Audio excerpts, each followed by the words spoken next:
Today it is all about making an awesome family history book. Are you trying to get your family interested in family history? Maybe you want to show off your hard work and your discoveries that you've made. The problem is that so many of the family history books and genealogy books of the past were so boring. Nobody wanted to look at them. So today I'm going to show you 5 family history books that are really awesome.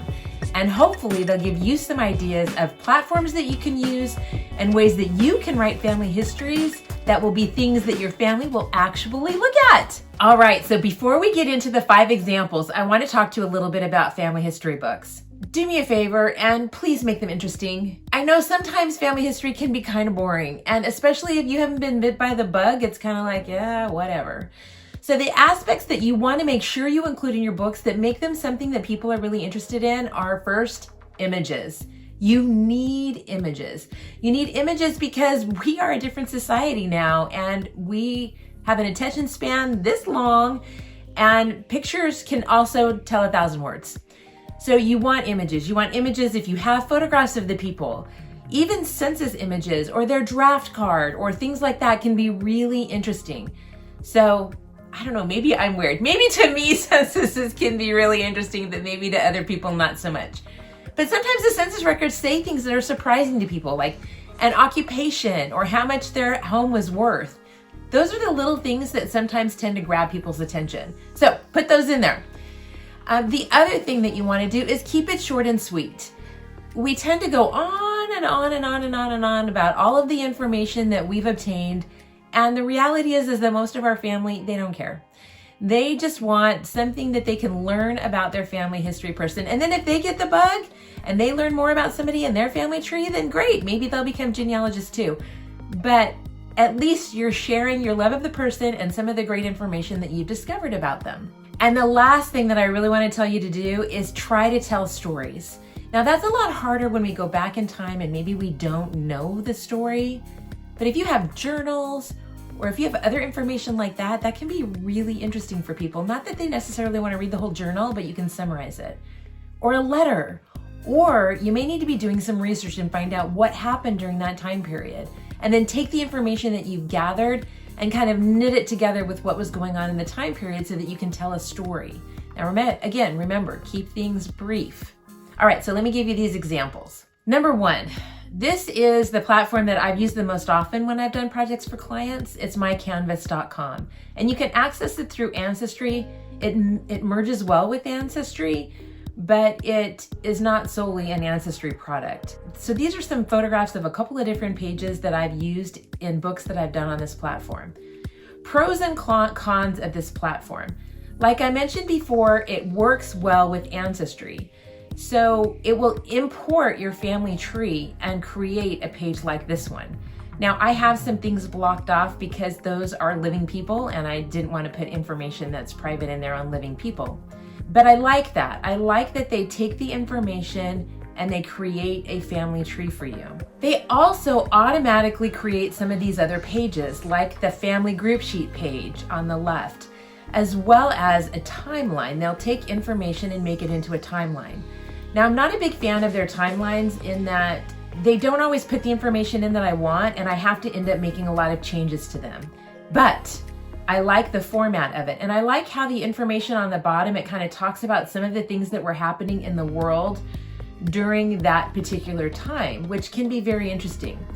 The paragraph that I've added on the left, that's something that I've added.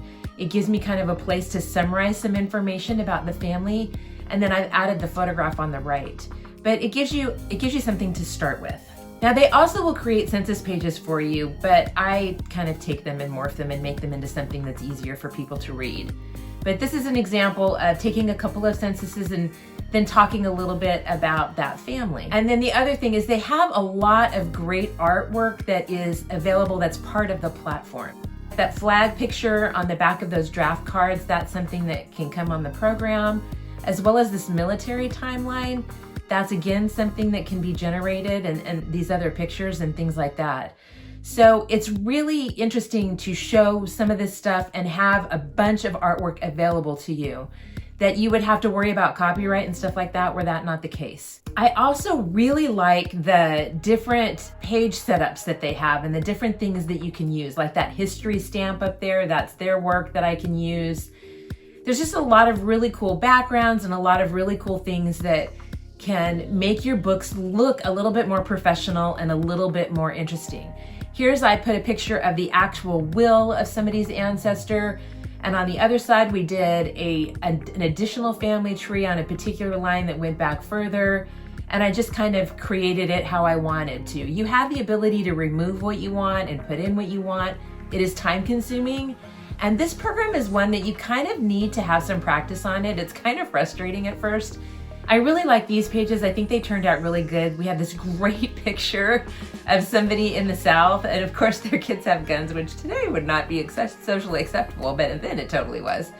And so I just thought there were some really great photographs there. In this book in particular, this client really wanted to tell the story of their ancestors, so we used a lot of stories. And then we had this newspaper article that kind of talked a little bit about this ancestor and his career, which we put in. Anyway, I think it can just make it a lot of fun. Here's another way of using some great pictures. I like the binding edges that kind of show up. That whole page there is a backdrop that you can then build on top of. And I just think they're really pretty. I think they look classy. Anyway, I really like those. I want to interject just really quickly here. If you're liking this, please click like and stay tuned for just a quick announcement of some coaching that I've got going on. Do you need help with your genealogy research? Are you hitting brick walls? Are you totally frustrated? Or do you not know where to begin?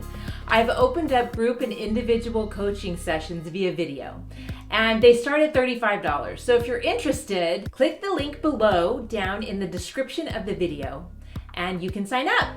The downsides of MyCanvas. Downsides of MyCanvas is you don't own it.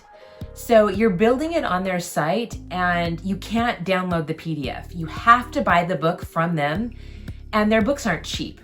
And so while you have a lot of these really cool tools, it's kind of like Mixbook or some of those other platforms.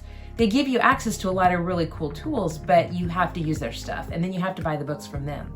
So if you're gonna make a bunch of copies for family members, it's gonna be expensive. And like I said before, you don't own it. MyCanvas did something recently with changes in technology and things like that, and they had to totally redo their platform. And as a result, their books are not showing up anymore on your account, and you have to like go into an old thing, and some of them were even lost. Now, all my books remain the same, but I can't go in them anymore and I can't edit them. The only thing I can do with my old books is print them exactly as they were. That's kind of a bummer. If I had a book that maybe I wanted to make some changes to and then redo for a client, I can't do that anymore. I have to start from scratch. So that's a bummer with MyCanvas. Now, if you want to build a book and you want to own it and you want to control it and maybe you want to produce it a little bit less expensively, you can take things to a private publisher, which is what I did with this book. This client wanted the book to be, I don't remember how many copies we did of the book, but I think there was at least 50 of them. And when you're working with a private publisher, as you increase your numbers, the cost of the book goes down. And he wanted to own it. He didn't want it to be on MyCanvas. Now, I'm gonna own at the front, at the get-go. I am not really graphically arts good. I wish I were. I'm not talented at that. I'm sure that somebody else out there could do a better book than this. This book was done really kind of quickly. We didn't have a lot of time. I didn't have the time to try to do a lot of really snazzy things with this book. But let me show you some of the pages. We created some pages that, again, kind of provided his family tree. And then what he wanted was just kind of bullet points on each of the individuals, and then some additional information about them on subsequent pages. And then we spent a little bit more time going into some more details about their lives. We showed some more pictures, and then we did a more complicated family group sheet with some additional photographs. Let's say you don't have a photograph. It's a bummer. As we go back in time in 1817, you're likely not to have a photograph. So a lot of times in those instances, I use headstones, and some people may think that's kind of morbid, but to me it's better than nothing. And I still think that they can be interesting. So sometimes I'll do that. Here's a couple of other pages where we talked a little bit about some of the information. Maps are great. You can show routes that people traveled, newspaper articles, things that were going on in the area. Let's say you just don't have time. The thought of doing an entire book blows your mind and you're just like, no, get it. I totally get that. So for another client, he just wanted a booklet that he could distribute to his family. And I like this because it kind of gives you the opportunity to just bite off a chunk at a time. And then if you want, you could put it all together into a bigger book at a later date, and it would be pretty cool. Now, I did this on iStudio Publisher, which is something that comes on an Apple computer. And that one takes a little bit of time too to kind of figure out, but I like it. This is what we did just really quickly to focus on this one ancestor, Margaret Jane McIntyre.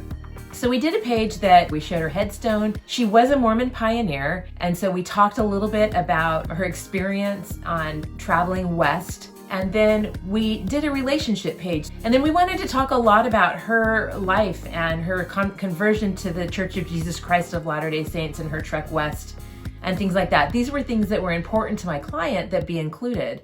Now, we didn't have a lot of photographs. I could have inserted more photographs in here, but we wanted to keep it really short and he wanted all this information in here. So anyway, you may choose to do it differently, but the thing that I do like about it is that it's bite size, right? And one, it's not as intimidating to you, and two, it's not as intimidating to everybody else.